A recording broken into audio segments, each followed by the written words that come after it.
Hello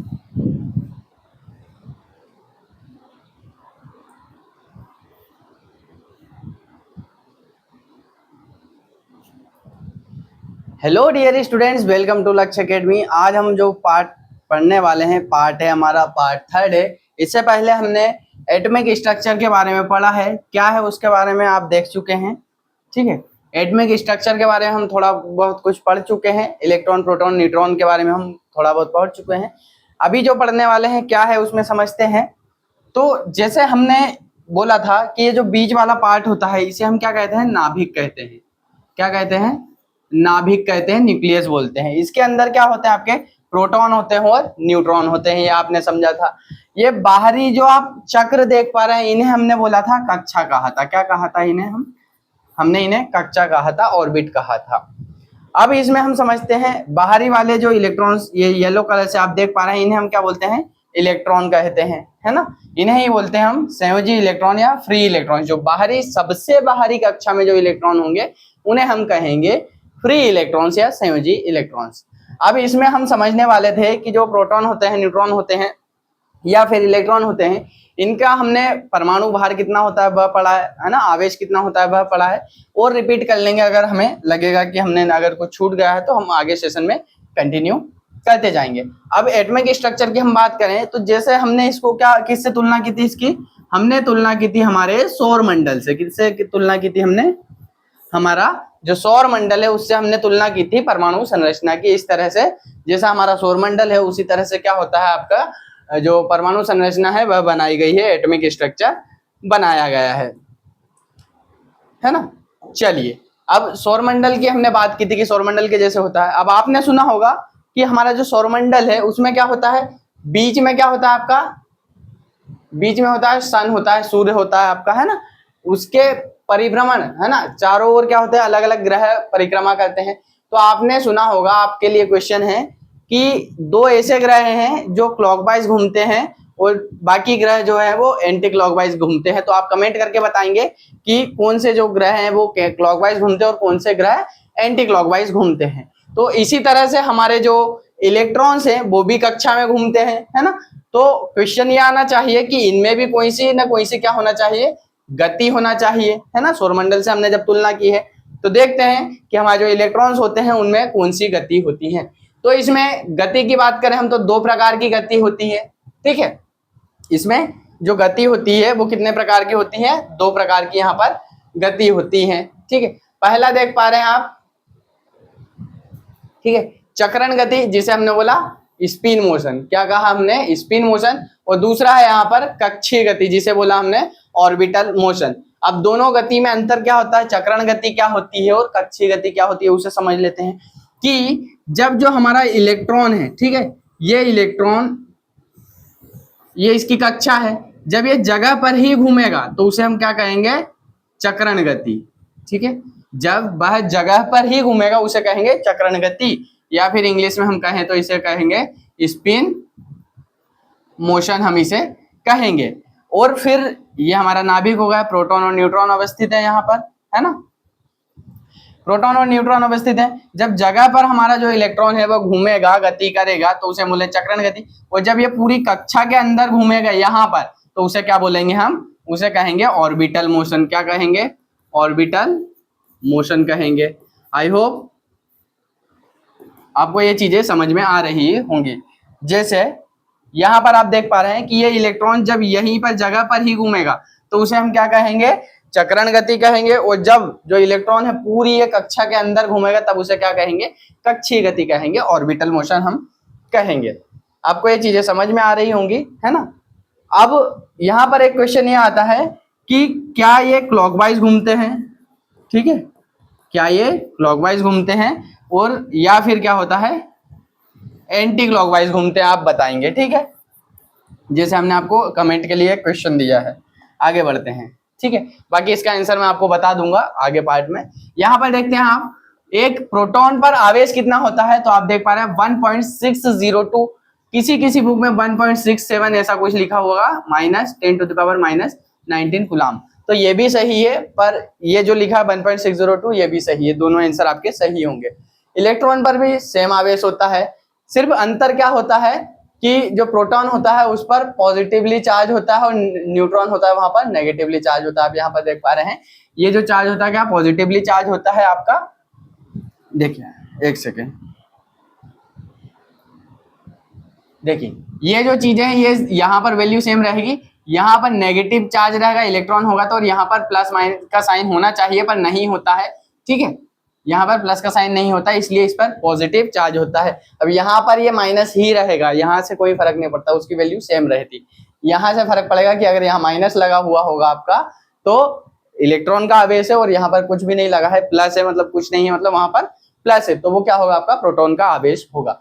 यहीं पर देखते हैं एक कूलाम में इलेक्ट्रॉनों की संख्या कितनी होगी, तो एक कूलाम में हम डिवाइड करेंगे किससे 1.602 इंटू 10⁻⁻19 से डिवाइड करेंगे तो वहां पर आपका निकल के आएगा एक कूलाम में कितने इलेक्ट्रॉन्स होते हैं। तो आप देख पाएंगे 6.25 इंटू 10⁻18 इलेक्ट्रॉन्स होते हैं एक कूलाम के अंदर, ठीक है, आप ये चीजें समझ पा रहे हैं। या फिर इतने इलेक्ट्रॉन्स रहेंगे तब वहां पर क्या होगा एक कूलाम आवेश होगा। चलिए आगे बढ़ते हैं। अब देख पा रहे हैं विद्युत विभव क्या होता है, इलेक्ट्रिक पोटेंशियल क्या होता है। तो इलेक्ट्रिक पोटेंशियल की अगर डेफिनेशन की बात करें हम तो यहाँ पर फॉर्मूला दिखा हुआ है सिर्फ, है ना, इलेक्ट्रिक पोटेंशियल का, जिसे हम ईपी कह सकते हैं, विद्युत विभव जिसे इलेक्ट्रिक पोटेंशियल कहा। तो यहाँ पर फॉर्मूला देख पा रहे हैं किया गया कार्य जो कि W से डिनोट कर सकते हैं हम, और बटे आवेश मतलब कूलाम। तो यहाँ से डेफिनेशन निकल कर आती है कि किसी आवेश को, ठीक है, किसी आवेश को, जैसे पॉइंट ये ए है और ये क्या है पॉइंट बी है, तो पॉइंट ए से बी तक आवेश को, किसी आवेश को, जैसे ये कोई आवेश है ना, ऋण आवेश मान लेता हूं, इसको यहां से पॉइंट बी तक लाने में जितना कार्य करना पड़ा होगा उसे हम कहते हैं विद्युत विभव कहते हैं। डेफिनेशन अगर आप बनाएंगे तो किसी आवेश को अनंतता से किसी बिंदु तक, मतलब कहीं पर है वो हमें नहीं पता है, वहां से, जैसे हमने यहाँ पर एग्जांपल के लिया कि ए से लेकर पॉइंट बी तक लाने में जितना कार्य करना पड़ेगा उसे क्या बोलते हैं हम विद्युत विभव कहेंगे।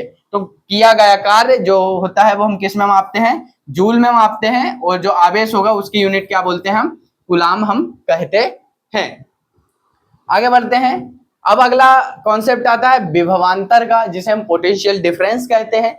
पोटेंशियल डिफरेंस की डेफिनेशन क्या होती है, दो विभव के बीच का अंतर। जैसे यहाँ पर आप देख पा रहे हैं +10 वोल्ट लिखा है और यहाँ पर भी +10 वोल्ट लिखा हुआ है। यहाँ पर आप देख पा रहे हैं यहाँ पर +10 वोल्ट लिखा है और यहाँ पर 0 वोल्ट लिखा हुआ है। यहाँ पर +10 वोल्ट लिखा है और यहाँ पर -10 वोल्ट लिखा हुआ है।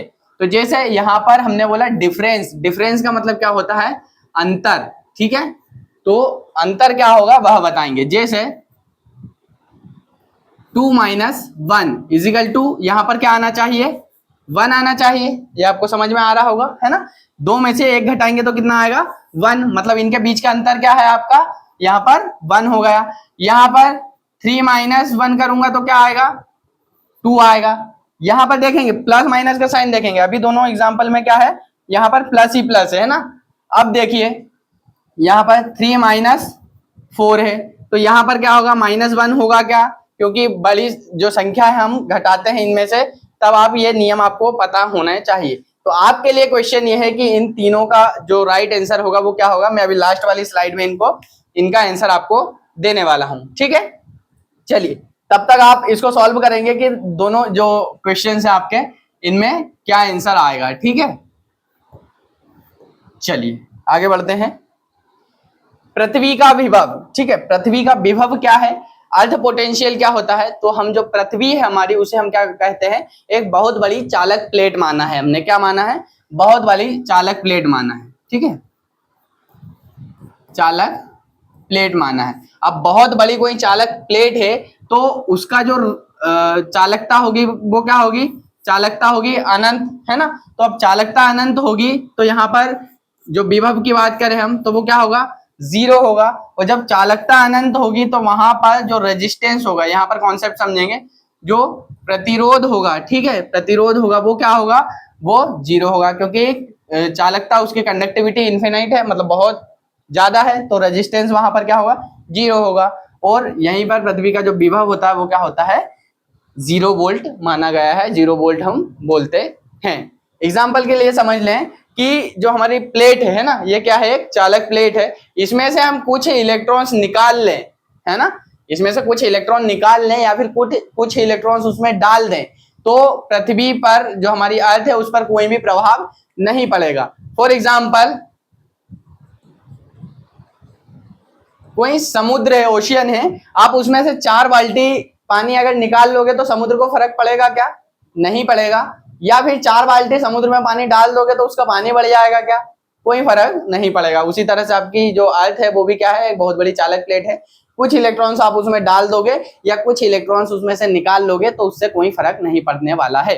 यहां पर आपके क्वेश्चन कैसे बनते हैं, क्या क्वेश्चन हो सकता है कि इसका विभव क्या होता है, तो 0 वोल्ट बोलेंगे।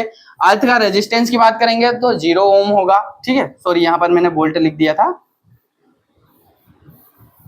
एक सेकेंड, ठीक है।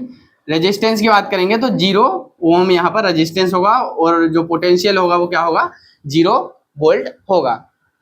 चलिए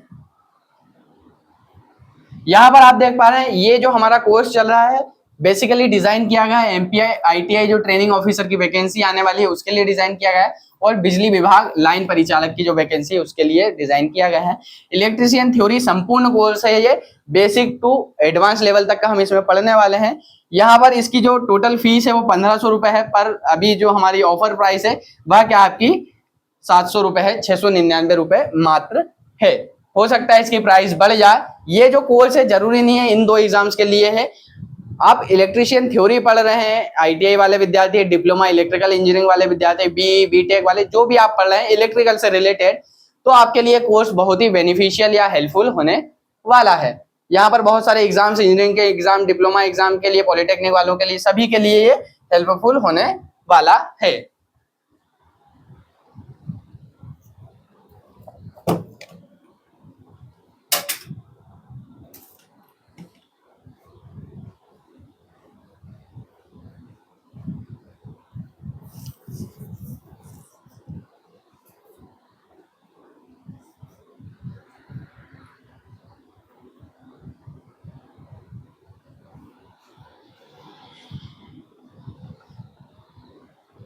चलिए अब समझते हैं, हमने एक क्वेश्चन आपके लिए दिया था, आपने क्या पता उसे सॉल्व किया है नहीं, उसे हम समझते हैं। यहाँ